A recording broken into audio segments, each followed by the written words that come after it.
क्षितिजल पावक गगन समीरा, पांच तत्व से रचित शरीरा।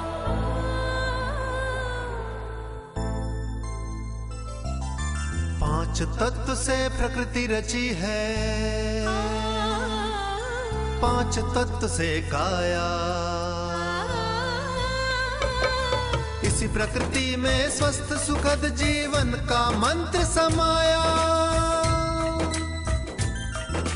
प्रभु ने जन कल्याण हेतु है आयुर्वेद बनाया। जग पर अमृत रस बरसाने आयुर्धाम है आया। सब मिलकर मंगल गाएंगे, जन जन को स्वस्थ बनाएंगे। सब मिलकर मंगल गाएंगे, जन जन को स्वस्थ बनाएंगे। नमस्कार दोस्तों, अथ आयुर्धाम में एक बार फिर आपका स्वागत है। मैं हूं आपके साथ नमिता सचदेव। मैं आपसे आज कुछ सवाल करने वाली हूं। क्या आपको सर्दी खांसी जुकाम बार बार हो जाता है?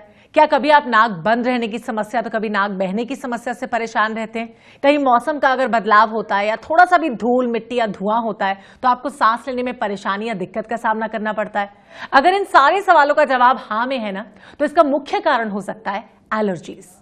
आज के अनियमित खान-पान और प्रदूषित वातावरण के चलते हम अनेक प्रकार की एलर्जीज से परेशान रहते हैं। कभी हमें खांसी जुकाम हो जाता है तो कभी हम नाक बंद तो कभी नाक बहने से परेशान रहते हैं। मौसम में होने वाला छोटा सा परिवर्तन और धूल धुएं के थोड़े से संपर्क से भी हमें सांस लेने में दिक्कत होने लगती है। जब किसी व्यक्ति को अस्थमा का दौरा पड़ता है तो वो सामान्य सांस लेने के लिए भी गहरी गहरी या लंबी सांस लेता है। नाक से ली गई सांस कम पड़ती है तो वो मुंह खोलकर सांस लेता है। वास्तव में अस्थमा के पेशेंट्स को सांस अंदर लेने की बजाय सांस बाहर निकालने में ज्यादा परेशानी होती है। तो आज इन्हीं सब समस्याओं पर चर्चा करने के लिए हमारे साथ मौजूद है हमारे senior Ayurvedic expert doctor Parmeshwar Arora. आइए उनका स्वागत करते हैं। सबसे पहले हमारे खास कार्यक्रम में आपका स्वागत है। नमस्कार। तो जिस तरह से मैंने बात की कि सर्दी खांसी जुकाम, कभी गला बंद रहना, कभी नाक बंद रहना, कभी नाक बहने की समस्या, ये इतनी कॉमन हो गई है कि दिन पर दिन हम देखते हैं कि बढ़ती जा रही है। हर दूसरे इंसान को ये हो जाती है। आप क्या मानते हैं इनकी क्या वजह होती है? देखिए नमिता, अगर वजह की बात करें, आपने बिल्कुल सही कहा कि आज हर दूसरा आदमी जो है किसी न किसी तरह की रेस्पिरेटरी प्रॉब्लम से परेशान है। सांस लेने में दिक्कत आती है, एलर्जी कंडीशंस बहुत बढ़ गई हैं, नाक बंद रहती है, नाक बहती है। तो अगर हम कारण की बात करें तो मुझे लगता है कि हमारा जो खान पान है, हमारा जो जीवन शैली है, वो एक तरह से बहुत अच्छी नहीं है, जिसकी वजह से हम सब लोग पोषणाभाव यानी कि किसी न किसी तरह की न्यूट्रिशनल डेफिशिएंसी में जी रहे हैं। एंड ये जो न्यूट्रिशनल डेफिशिएंसी की कंडीशन है, ये हमें शारीरिक रूप से कमजोर कर रही है, हमको मानसिक रूप से कमजोर कर रही है, और अल्टीमेटली इनका इम्पैक्ट ये पड़ रहा है कि हमारी जो रोग प्रतिरोधक क्षमता, जिसे हम नमिता इम्यूनिटी बोलते हैं, वो कम होती चली जा रही है। वो इतनी कम हो गई है कि जैसे आपने कहा कि वातावरण में जो थोड़े थोड़े चेंजेस हैं, जैसे सर्दी से गर्मी का आना, गर्मी से फिर सर्दी का आना, बरसात का आना, वो वेरिएशन भी हम लोग नहीं सह पा रहे हैं, उनको भी हम टॉलरेट नहीं कर पा रहे हैं। यहाँ तक कि थोड़ी थोड़ी खाने की चीजें, जैसे कभी हम खट्टा खा लेते हैं, कभी हम ठंडा खा लेते हैं, या कभी हम थोड़ा सा गरिष्ठ खा लेते हैं तो हमारा गला पकड़ा जाता है। तो मुझे लगता है कि हमारी रोग प्रतिरोधक क्षमता का कम होना, यानी कि हमारी इम्यूनिटी का कम होना जो है, इनके पीछे कारण है। लेकिन यहाँ पे जानना चाहूंगी कि आपने इम्यूनिटी लो होने की बात की कि रोग प्रतिरोधक क्षमता ठीक नहीं होती है, लेकिन हम तो इन्हें एलर्जीज कहते हैं, जैसे मैंने शुरुआत में भी कहा। देखिए नमिता, अगर आपने सही कहा कि एलर्जी कंडीशन बोला जाता है, लेकिन बेसिक कारण की अगर हम बात करें तो इसका मतलब है हमारी इम्यूनिटी कम हो जाना। अक्सर अगर हम समझाने के तौर पे बताना चाहें दर्शकों को, जब किसी भी कारण से हम कमजोर होते हैं तो हम इरिटेबल हो जाते हैं, हम सेंसिटिव हो जाते हैं, छोटे छोटे स्टिमुलस जो है हमारा रिएक्शन चेंज हो जाता है। उसी तरह जब हमारी इम्यूनिटी कम होती है, यानी हमारी रोग प्रतिरोधक क्षमता कम होती है, तो हमारे ऑर्गन्स जो होते हैं वो भी इरिटेबल हो जाते हैं, वो भी हाइपर सेंसिटिव हो जाते हैं। छोटे छोटे स्टिमुलस, जैसे धूल से हमने बताया, धुएं से हमने बताया, परफ्यूम से बताया, या कभी कुछ ठंडे खाने से, खट्टा खाने से या गरिष्ठ खाने से वो सेंसिटिव हो जाता है, उनका रिएक्शन चेंज हो जाता है। एंड ये जो हाइपर सेंसिटिविटी है, उसी को हम लोग एलर्जी बोलते हैं। तो लेकिन इसका बेसिक कारण क्या है कि हमारी इम्यूनिटी का कम हो जाना।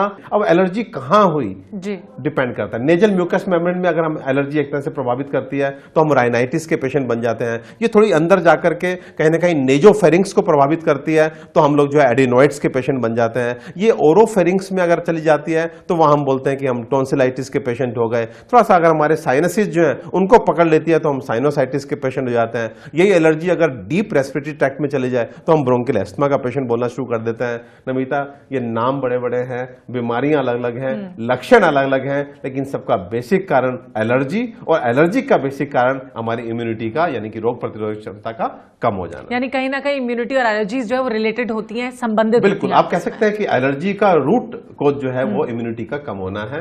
यानी कि एलर्जी की डेफिनेशन ही है हाइपर सेंसिटिविटी, यानी कि हाइपर रेस्पॉन्सिवनेस, एक रिएक्शन का बढ़ के होना इज एलर्जी। एंड वो तब होता है जब हमारे एक तरह से हमारे जो हम कमजोर हो जाते हैं या हमारी इम्यूनिटी कम हो जाती है। अच्छा, इसी के साथ आपने बहुत बड़ी बड़ी बीमारियों के नाम लिए जिनका नाम सुन के भी शायद आज हम डर जाते हैं और उनका इलाज कराने फटाफट चले जाते हैं। तो क्या ये सारी बीमारियां एक ही हैं? ये सब जो है ये सब एक ही तरह की बीमारी हैं। सब में ही हमारा रेस्पिरेटरी पैसेज, हमारे एयरवेज इन्वॉल्व होते हैं, और ये एलर्जेंट जो है वो किस पार्ट को प्रभावित कर दे उसके हिसाब से हमें लक्षण देखने को मिलते हैं और बीमारी का नाम बदल जाता है। लेकिन अमूमन आप देखेंगे जब आप ये सिम्टम लेके डॉक्टर के पास जाते हैं तो सबसे पहले आपको एंटी एलर्जिक मेडिसिन प्रेस्क्राइब की जाती है। उसके बाद में आपकी स्थिति के अनुसार एंटीबायोटिक, ब्रोंकोडायलेटर, इस तरह की मेडिसिन। तो ब्रॉडली सेइंग इन सब के पीछे रूट कोज जो है वो एलर्जी होता है। लेकिन यहाँ पर राइनाइटिस की आपने बात की, तो ये क्या होता है, क्यों होता है, इसके लक्षण क्या होते हैं?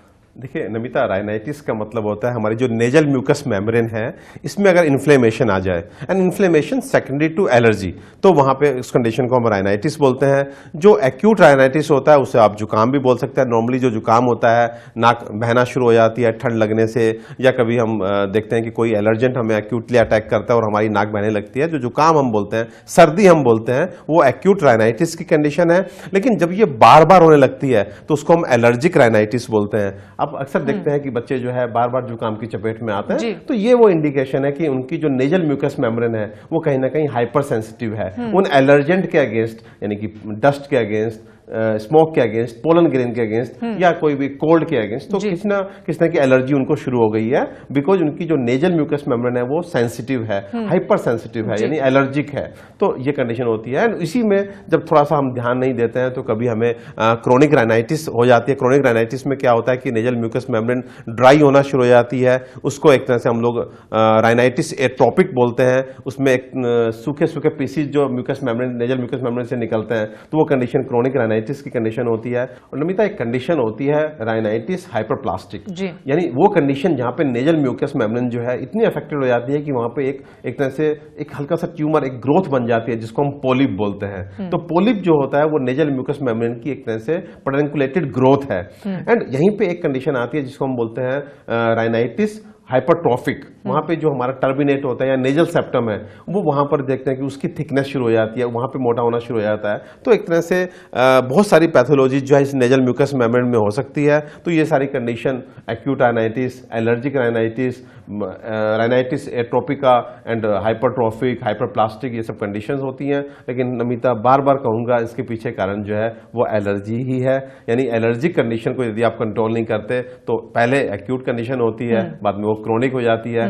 क्रोनिक भी आप कंट्रोल नहीं करते तो पॉलिप जैसी कंडीशन जो है वो नेजल में या नेजल म्यूकस मेम्ब्रेन में पैदा हो जाती है। पॉलिप की बात करेंगे उससे पहले जानना चाहूंगी, एडिनॉइड्स की आपने बात की, एडिनॉइड्स कब पैदा हो सकते, मतलब किस तरह से होती है बीमारी, क्या कारण होते हैं इसके? देखिए एडिनॉइड्स, नमिता फिर से मेरा जवाब एलर्जी आएगा, लेकिन यहाँ पे एलर्जी का साइट चेंज हो जाता है। जब हम एक तरह से एयरवेज की बात करते हैं, अपने रेस्पिरेटरी पैसेज की बात करते हैं, तो यहाँ पर जो है नेजोफेरिंग्स हमारा जो पार्ट होता है वहां पर एक तरह का लिम्फॉइड टिश्यू अगर बन जाए बिकॉज ऑफ एलर्जी तो उसको हम एडिनॉइड बोलते हैं। एंड जब ये बन जाता है तो हमें सांस लेने में दिक्कत होती है। अक्सर आपने सुना होगा कि एडिनॉइड्स को सर्जिकली रिमूव करना पड़ता है। तो एडिनॉइड्स एक तरह का लिम्फॉइड टिश्यू है, उसकी लोकेशन जो है वो नेजोफेरिंग्स होती है, एंड इसका भी मूल कारण एलर्जी है। जब हम टॉन्सिल्स की बात करते हैं तो यही फेरिंग्स का जो लोअर पार्ट होता है जिसको हम ओरोफेरिंग्स बोलते हैं, वहां पे एक लिम्फॉइड टिश्यू जिसे हम टॉन्सिल बोलते हैं, वो जब एलर्जी की वजह से वहां इन्फ्लेम्ड हो जाता है तो उसको हम टॉन्सिलाइटिस बोलते हैं। So tonsillitis is inflammation of tonsil. And जब टॉन्सिल बढ़ता है तो अक्सर हम देखते हैं बच्चों को जो है वो गले में दर्द होता है, खाना निकलने में दिक्कत होती है, उनको श्वास कष्ट होता है, यानी कि सांस लेने में दिक्कत होती है, और एक्यूट कंडीशन में जो है वो फीवर भी हो जाता है बच्चों को। तो साइनसिस की हम बात करते हैं तो साइनसिस पहले क्या होता है ये बताना चाहूंगा। तो साइनसिस एक तरह की एयर कैविटीज होती हैं जो हमारे नाक के चारों तरफ प्रेजेंट होती हैं। उसमें हमारे 4 मुख्य साइनसिस होते हैं, जिसमें frontal sinus, maxillary sinus, ethmoid sinus, sphenoid sinus होता है। एंड इन साइनसिस का नमिता काम होता है, मैंने जैसे पहले बताया कि ये एयर कैविटीज है, तो स्कल को एक तरह से लाइट करने के लिए, उसको वजन हल्का करने के लिए इनका एक तरह से संरचना होती है। सेकंड, क्योंकि एयर स्पेसेस हैं तो कहीं ना कहीं हम जो बोलते हैं, जो हमारी वाणी है, उसमें रेजोनेंस पैदा करने का काम इन एयर कैविटीज का होता है। लेकिन जब इनकी म्यूकस मेम्ब्रेन एलर्जी के चपेट में आ जाती है, तो उससे जब भी हमारी म्यूकस मेम्ब्रेन एलर्जी एक तरह से एलर्जिक नेचर शो करती है, तो वहां से सेक्रेशंस होने शुरू हो जाते हैं, और वो एयर स्पेसेस जहां पे एयर होनी चाहिए वहां पे एक तरह से म्यूकस सेक्रेशंस, म्यूकॉइड नेचर के सेक्रेशंस इकट्ठे होते हैं। और जब इकट्ठे हो जाते हैं तो आपको लगता है कि एक तरह से सिर में भारीपन लगता है, आवाज में भारीपन लगता है, एंड एक तरह से क्योंकि ये एयर पास नहीं हो रहे तो ब्लॉकेजेस हो जाते हैं, ब्लॉकेजेस हो जाते हैं, नाक बंद होती है, नाक कभी बहने भी लगती है। एंड पोस्ट नेजल ड्रिप, एक तरह से आपको हमेशा पेशेंट कंप्लेन करेगा नाक के पीछे एक तरह जैसे बलगम जा रहा है गले में, इस तरह की एक कंडीशन आती है। तो ये साइनसिस के हमारे लक्षण होते हैं। एंड नमिता, जो नजला एक शब्द आयुर्वेद में बोला गया, ये पुराने लोग बोलते थे, तो बेसिकली नजला जो है वो साइनोसाइटिस की कंडीशन है। और ये सुनने में बड़ा आसान लगता है, लेकिन मैं बताना चाहूंगा कि नजला जो है अपने आप में बहुत बड़ी बीमारी है, बहुत ही घातक बीमारी है। क्योंकि हमारे बड़े बोलते थे कि नजला जिस ऑर्गन में चला जाएगा उस ऑर्गन को खा जाएगा। यही नजला जब एक तरह से कान की तरफ मूव करता है तो हमारे हियरिंग लॉस में कारण होता है। हमें सुना, एक तरह से नजले के पेशेंट को आप देखेंगे कि सुनने में तकलीफ होती है। उसके बाद यही नजला जब ऊपर जाता है तो ये माइग्रेन में कारण होता है, सिर में एकदम दर्द, बिल्कुल सिर में दर्द हो जाता है। एंड यही नजला जब गले में गिरना शुरू होता है तो वहां पर डीप जाकर के ब्रोंकियल एस्थमा में कारण होता है। एंड यही नजला है जो हमें एक तरह से ग्रेइंग ऑफ हेयर, यानी कि बालों का सफेद होना और बालों के गिरने में भी कारण हो सकता है। तो इन सब के अलावा आपने अस्थमा का भी नाम लिया, अस्थमा के बारे में भी आपसे जानना चाहूंगी, लेकिन यहां पर हमें रुकना होगा एक छोटे से ब्रेक के लिए। ब्रेक के बाद जल्द लौटेंगे, आप कहीं मत जाइए, देखते रहिए अथायुर्धा में। गलत खान-पान और प्रदूषित वातावरण रक्त को इतना दूषित कर देता है कि हम एक्ने, एक्जिमा, सोरियासिस और एलर्जी के शिकार हो जाते हैं। चिकित्सा हेतु ली जाने वाली स्ट्रॉन्ग एलोपैथिक दवाइयां अनेकों साइड इफेक्ट्स के बाद भी हमें पूर्ण एवं स्थायी लाभ नहीं दे पाती। ऐसे में आयुर्वेदिक सुडर्मा कैप्सूल के माध्यम से हम आपको बिना किसी साइड इफेक्ट्स के पूर्ण एवं स्थायी लाभ का विश्वास दिलाते हैं। प्राय आने वाली छोटी छोटी समस्याओं से हम विचलित हो जाते हैं, हमें घबराहट हो जाती है, और कभी कभी तो हमारे आत्मविश्वास में इतनी कमी आ जाती है कि हमें डिप्रेशन एवं एंजाइटी जैसी गंभीर समस्याएं हो जाती हैं। काफी वर्षों के अध्ययन और अनुसंधान के बाद एक हर्बल नर्वाइन टॉनिक सुप्रज्ञा का निर्माण किया। आज की तनावपूर्ण जीवन शैली में यदि कोई भी व्यक्ति अपने मानसिक स्वास्थ्य को बरकरार रखना चाहता है, बनाए रखना चाहता है, स्वस्थ रखना चाहता है, तो उसको सुप्रज्ञा का सेवन जरूर करना चाहिए। आईबीएस एक ऐसी बीमारी है जिसमें रोगी को बार बार मल त्याग के बाद भी पूर्ण मल त्याग की संतुष्टि नहीं मिलती। रोगी लगातार कमजोर और चिड़चिड़ा होता चला जाता है। संदीपन कैप्सूल इस बीमारी से आपको पूर्ण मुक्ति दिलाता है। जॉइंट पेन रिलीफ के लिए ली जाने वाली दवाइयां हमें तत्काल आराम तो देती हैं, लेकिन जॉइंट्स के डैमेज को रोक नहीं पाती। पोस्टरजारी कैप्सूल न केवल आपको दर्द से आराम देता है, बल्कि जॉइंट्स को रिपेयर करके आपको नी रिप्लेसमेंट से भी बचाता है। ब्रेक के बाद एक बार फिर अथायुर्धा में आपका स्वागत है। हमारे साथ है senior Ayurvedic expert doctor Parmeshwar Arora, जिनके साथ हम बहुत ही कॉमन प्रॉब्लम्स के बारे में बात कर रहे हैं जो आए दिन किसी ना किसी को अपनी चपेट में ले लेती हैं। आप बात कर रहे थे एस्थमा के बारे में। ब्रेक में जाने से पहले मैं जानना चाहूंगी एस्थमा के क्या रीजन होते हैं, क्या लक्षण होते हैं और क्या होता है एस्थमा एक्चुअली? देखिए नमिता, अगर लक्षणों को बहुत ही साधारण तरीके से मैं बताना चाहूं तो एक दौड़ता हुआ व्यक्ति जिस तरह से एक तरह से शब्द के साथ, यानी कि थोड़ा सा आवाज के साथ लंबे लंबे सांस लेता है, यदि इसी तरह की श्वास गति हमें एक आराम से बैठे व्यक्ति में देखने को मिले तो प्रथम दृष्टया हम कह सकते हैं कि वो ब्रोंकियल एस्थमा का पेशेंट है। लक्षणों की बात करें तो 3 सिम्टम इसके देखने को आते हैं। कफ, वीजिंग एंड डिस्निया, यानी कि खांसी का आना, वीजिंग एक तरह की विस्लिंग साउंड का होना, एंड डिस्निया मीन्स श्वास कष्ट का होना, यानी कि सांस लेने में दिक्कत का होना। ये 3 एक तरह से लक्षण होते हैं जिनके आधार पर हम पेशेंट को ब्रोंकियल एस्थमा का मानते हैं। And basic nature of asthma की बात करेंगे तो अपने आप में एक ऑब्स्ट्रक्टिव डिजीज है, जहां पे हमारे जो एयरवेज होते हैं उनमें किसी भी कारण से ऑब्स्ट्रक्शन हो जाता है। और अक्सर ये देखा जाता है कि इस तरह का पेशेंट, ब्रोंकियल एस्थमा का पेशेंट जो होता है उससे एक्सपायरेशन में दिक्कत होती है, यानी कि श्वास का अंदर आना उसका जो है आराम से हो जाता है, लेकिन जब वो श्वास बाहर निकालना चाहता है तो उसे ये जो ऑब्स्ट्रक्शन है वो दिक्कत करते हैं। एंड अब इंपॉर्टेंट क्वेश्चन, ये ऑब्स्ट्रक्शन हो क्यों जाते हैं? तो वहां फिर मैं नमिता एलर्जी का नाम लूंगा। अमूमन हम देखते हैं कि ब्रोंकियल एस्थमा का पेशेंट जो होते हैं वो एलर्जिक कंडीशन के कारण जो है कहीं ना कहीं अपने एयरवेज में इन्फ्लेमेशन को पैदा कर लेते हैं, और ये इन्फ्लेमेशन जो है उसकी वजह से वहां पे सेक्रेशंस होते हैं, तो बलगम बन जाती है, म्यूकस जिसे हम लोग बोलते हैं। तो इसलिए एस्थमा पेशेंट को देखिए सबसे अधिक आराम कब मिलता है? जब उसके म्यूकस को, उसके बलगम को आप बाहर निकाल देते हैं। तो इसलिए हर एस्थमा पेशेंट को जो है म्यूकोलिटिक एजेंट्स देने पड़ते हैं। तो कहीं ना कहीं मुझे लगता है कि एलर्जी कंडीशन है। और नमिता, अपने दर्शकों को बताना चाहूंगा कि एस्थमा भी 2 तरह का होता है, एक एक्सट्रिंसिक एस्थमा और एक इंट्रिंसिक एस्थमा। और जो एक्सट्रिंसिक एस्थमा होता है ये वो एस्थमा होता है जहां पे सीधे सीधे एलर्जी को ही कारण बतलाया गया है। एंड इसी को नमिता हम लोग जो है देखते हैं कि बच्चों में जो है ये कारण एक्सट्रिंसिक एस्थमा बहुत कॉमन होता है। वहां पे हम 10 वर्ष से कम आयु के बच्चे जो होते हैं उनमें हम देखते हैं IgE लेवल्स होते हैं, इम्यूनोग्लोबिन E के लेवल्स होते हैं, वो बढ़े हुए मिलते हैं, ESR बढ़ा हुआ मिलता है। तो कहीं ना कहीं फैमिलीज में रन करता है, जेनेटिक रीजन्स देखने को मिलते हैं। तो एक्सट्रिंसिक एस्थमा जो होता है वो एस्थमा है जहां पे जो है सीधे सीधे एलर्जी को मेजर रूट कोज माना गया है। एंड इसके अलावा इंट्रिंसिक एस्थमा होता है, वहां भी एलर्जी कारण हो सकती है, लेकिन intrinsic asthma in general idiopathic, जहां पे एक साफ कारण नजर नहीं आता, इस तरह का अगर हमें जो एस्थमेटिक अटैक पड़ता है तो उसको हम इंट्रिंसिक एस्थमा बोलते हैं। एंड अब यहाँ पे एक शब्द यहाँ लेना चाहूंगा, हाइपर रेस्पॉन्सिवनेस ऑफ ट्रेकियोब्रोंकियल ट्री। ये एक ऐसा शब्द है जो अक्सर एस्थमा के साथ जोड़ा जाता है कि हमारा जो ट्रेकियोब्रोंकियल ट्री है ये हाइपर रेस्पॉन्सिव हो जाता है। अब आप पूछेंगे hyper responsive to what? To certain drugs. हम देख रहे हैं कि आज के टाइम पे एस्प्रिन का सेवन बहुत बढ़ गया है, लगभग हर दूसरा पेशेंट कार्डिक पेशेंट है, तो खून को पतला करने वाली दवाइयां ली जाती हैं, साथ में दर्द सबको सता रहे हैं, तो NSAID means non steroidal anti inflammatory drugs जो है बहुत अधिक सेवन कर रहे हैं। एंड ये ड्रग्स साथ में स्ट्रेस लेवल हमारे बहुत बढ़ चुके हैं, स्ट्रेस एंड पॉल्यूशन, ये सारी चीजें मिलकर के एक तरह से ट्रेकियोब्रोंकियल ट्री को हाइपर रेस्पॉन्सिवनेस रिएक्शंस में कारण बनाती हैं और हम जो है ब्रोंकियल एस्थमा के पेशेंट बन जाते हैं। नमिता, यहाँ पे आयुर्वेदिक चिकित्सक होने के कारण जो आयुर्वेद की बात ना करूं तो मेरे ख्याल से गलत बात होगी। तो आयुर्वेद में ब्रोंकियल एस्थमा को तमक श्वास कहा गया है, और तमक श्वास के जो लक्षण बताए गए हैं वो इतनी अच्छे लक्षण बताए गए हैं कि इमीडिएटली हम जो है विदाउट एनी इन्वेस्टिगेशन जो है पेशेंट को डायग्नोसिस बना लेते हैं कि ये पेशेंट जो है तमक श्वास का पेशेंट है। शास्त्र बोलता है प्रताम्यति स वेगेन तस्यते सनिरुद्धते प्रमोहम कासमनश्चे स गच्छति मुहुर्मुहुर् श्लेष माने उच्च माने तु वृषम भवति दुखिता तस्यैव च मोक्षान्ते मुहूर्ते लप्ते सुखम। एंड शास्त्र बोलता है पार्वे तस्य अवगणाति शानस्य समीरण है आशिनो लप्ते सौख्यम उष्णम चैव अभिनंदिति मेघ अंबु शीत प्रागवाते श्लेष्मश्च विवर्धियेत। तो कहने का मतलब यह है कि बहुत ही शानदार लक्षण आयुर्वेद में जो है बतलाए गए हैं तमक श्वास के, बहुत ही समझ में आने वाले लक्षण बताए गए हैं।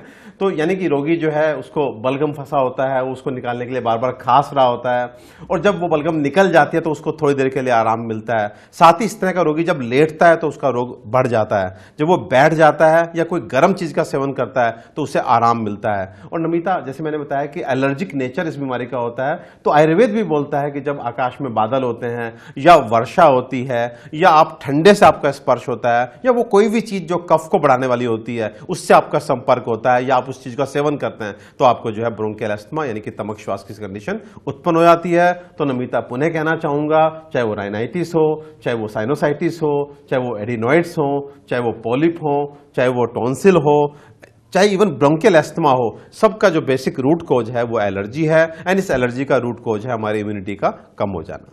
तो जिस तरह से आपने बात की इन सब के बारे में, तो मैं कहीं ना कहीं कह सकती हूँ कि ये सब स्टेजेस हैं, एक के बाद एक आ सकती हैं।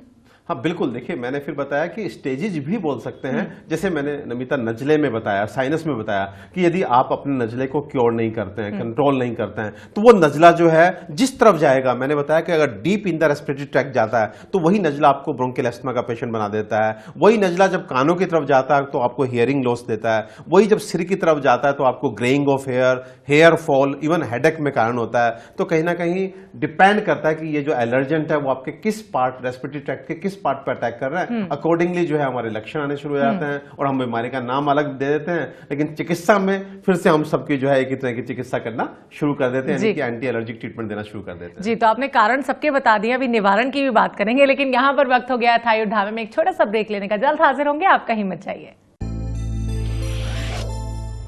डायबिटीज के कारण प्रतिवर्ष लाखों लोगों की किडनी खराब होती है, आंखों की रोशनी चली जाती है, हार्ट और नर्व्स डिजीज भी हो जाती है।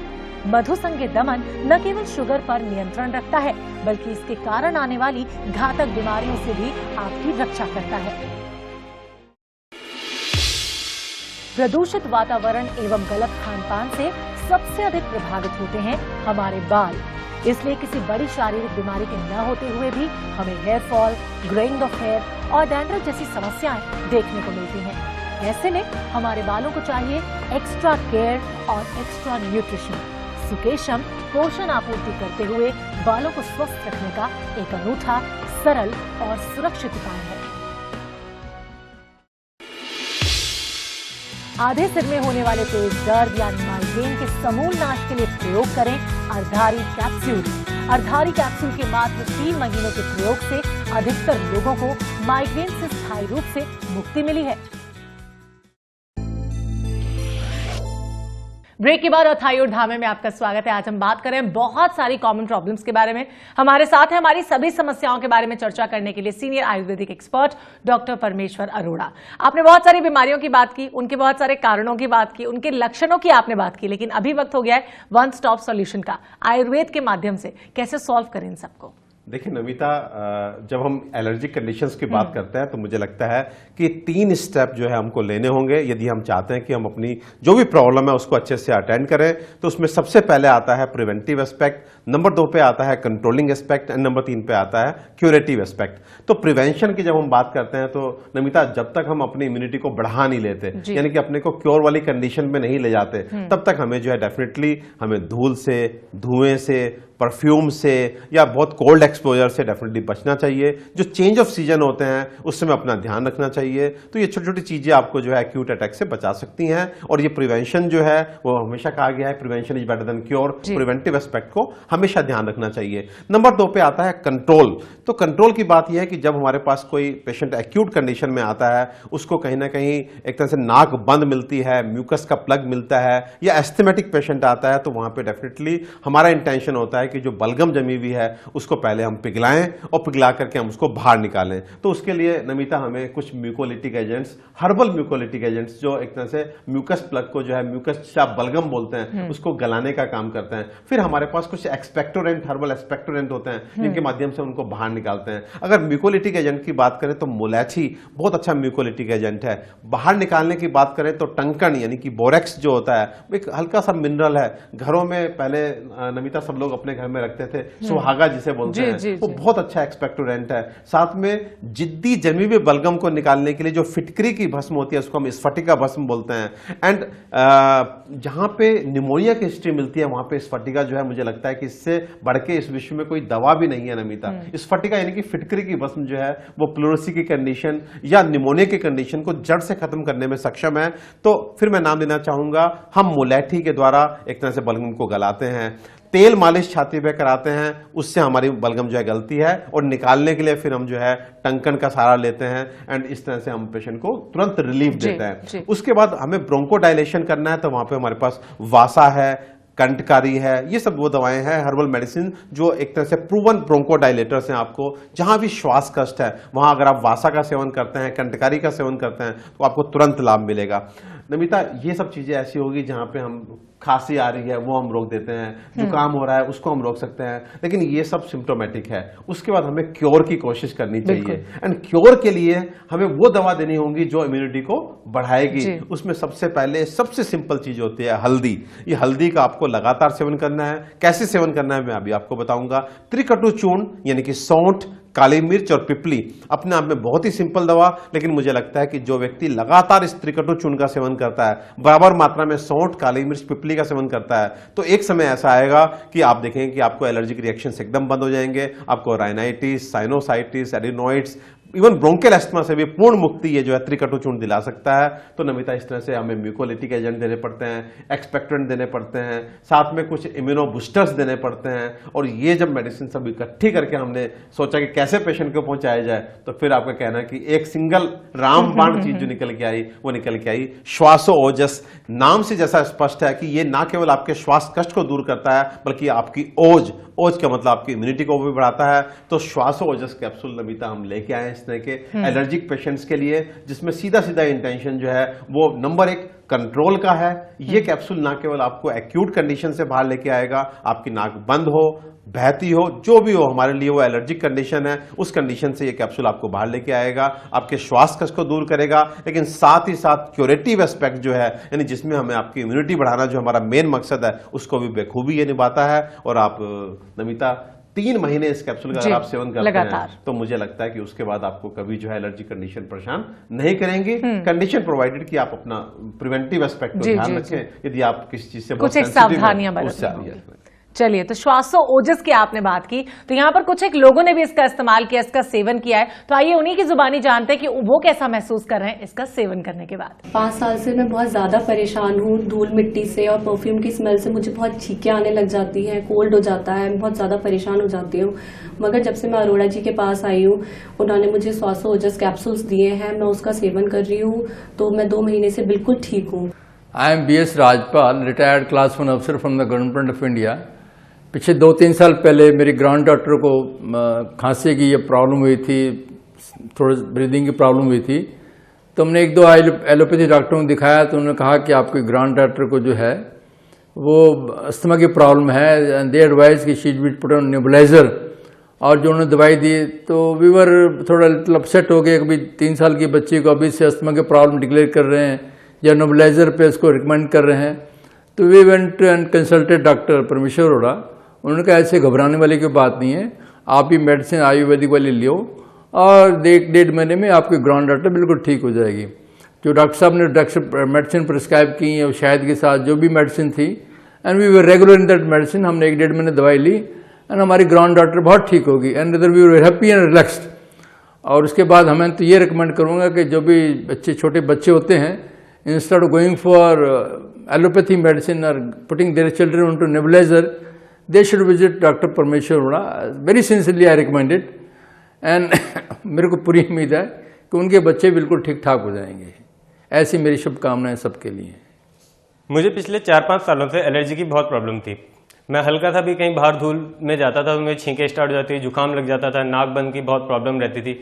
मतलब मुझे पूरे 12 महीने ही जुकाम लगा रहता था, बहुत एलर्जी से परेशान था।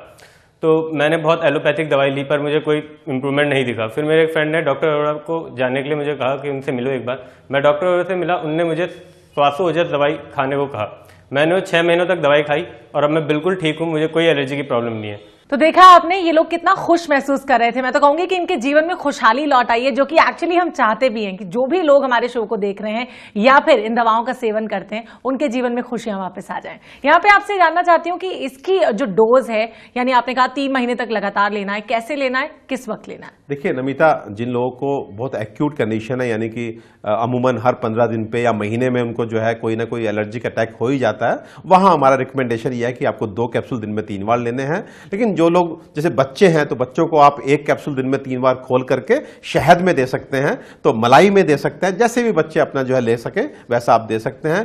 3 महीने तक आपको ये कैप्सूल लेने हैं। उसके बाद फिर हम एक बहुत सिंपल सी रेमेडी, मैं बार बार बोल रहा हूं, त्रिकटु चूर्ण यानी कि सौंठ, काली मिर्च, पिपली आप घर में बनाएं और घर में बना करके जो है शहद में आधा चम्मच, चौथाई चम्मच, जितना आपको सूट करे उतना आप लेना शुरू करें। मुझे लगता है कि नमिता, ब्रोंकियल एस्थमा तक को क्योर करने में ये मेडिसिन एंड उसके बाद त्रिकटु चूर्ण। इससे भी एक साधारण नुस्खा देना चाहूंगा, जो लोग ये दवा नहीं मंगा सकते वो डेफिनेटली उनके घर में काली मिर्च भी होगी, बताशे यानी कि जो सफेद बताशे होते हैं प्रसाद में हम लोग इस्तेमाल करते हैं वो भी होंगे। तो 50 ग्राम काली मिर्च और 250 ग्राम बताशे ये मिला करके आप एक पाउडर घर में तैयार करें और आज से ही 1 चम्मच जो है हल्दी वाले दूध के साथ, यानी कि 1 कप दूध में 1/4 चम्मच आप हल्दी डालें, एक उबाल दें, छान करके इस पीले दूध के साथ जो है ये काली मिर्च और बताशे का पाउडर शुरू करें। मुझे लगता है कि ये जो रेमेडी है ये सिंपल रेमेडी है लेकिन काफी हद तक आपके अटैक्स को जो है मुझे लगता है मिनिमाइज कर सकती है। चलिए, तो आप यहाँ पर आए, आपने श्वासोच्छ्वास के बारे में बात की और साथ में बताया कि किस तरह से निजात मिल सकता है हमें, जो बहुत सारी बीमारियां आपने बताई। बहुत बहुत शुक्रिया। वेलकम। तो दोस्तों, prevention is better than cure का फॉर्मूला हम सब अपनाना चाहते हैं। तो अगर आप भी चाहते हैं कि जीवन में आपको ये सब एटलीस्ट बीमारियां ना हो जो कि काफी कॉमन है, तो आप भी श्वासोच्छ्वास का आज से इस्तेमाल करना शुरू कर दीजिए, सेवन करना शुरू कर दीजिए। देखेंगे 3 महीने के अंदर आपकी जिंदगी में कैसे खुशहाली वापस आ जाती है। आज के लिए बस इतना ही, दीजिए इजाजत, नमस्कार।